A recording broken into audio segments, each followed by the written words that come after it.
们的双语班聘请了课程设计专家，融合了加拿大安大略省教育厅颁布的 ESL 课纲及台湾12年一贯的课纲，着重在学生的个别差异跟多元的教学上面。In Canada, we have a lot of English language learners, a lot of people who immigrate to our country, so our curriculum is well developed, and the curriculum develops over time to become deeper, richer, has more depth and breadth to the curriculum as the students are acquiring the language.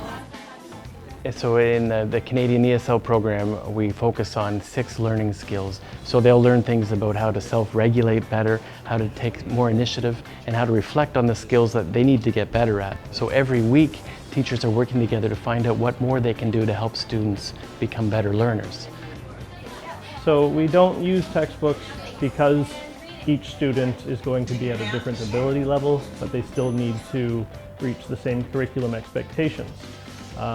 That means we're always looking for resources that fit our particular students' needs. And all of our teachers have trained and learned to be teachers in that kind of an atmosphere. So they're all ready to answer with professional knowledge and experience and explain that we can differentiate between students. We do have different resources that match their ability levels.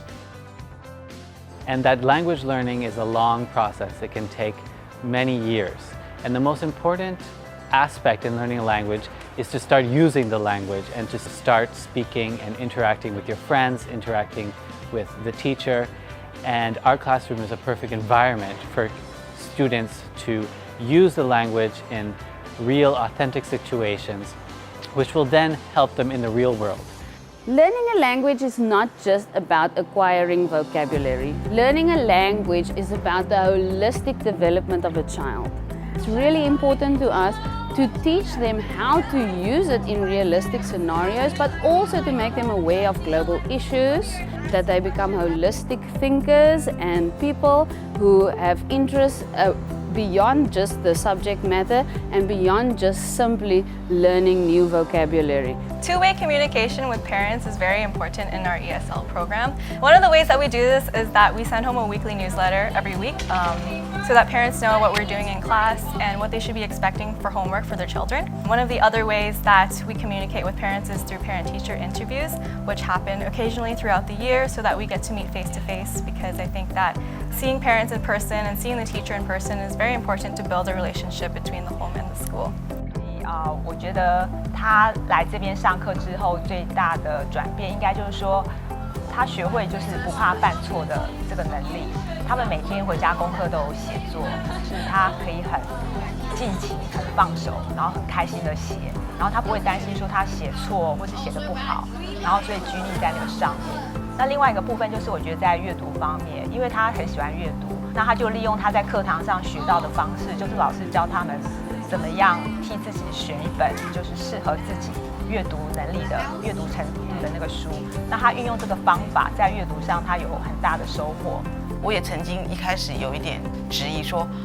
这种程度不同的小朋友如何在这样的一个没有课本的一个课纲方式如何去教学？可是整个经过一段时间下来，其实小朋友在沟通的时候有跟我说，其实老师会依照不同的一个程度部分给予不同的派的一些作业。那相对起来，他觉得这样的兴趣之下，他反而更能够增加自己的自信心。所以我觉得这个部分在他来讲，学习是一个很大的一个跳跃，然后也做了一个很大的改变。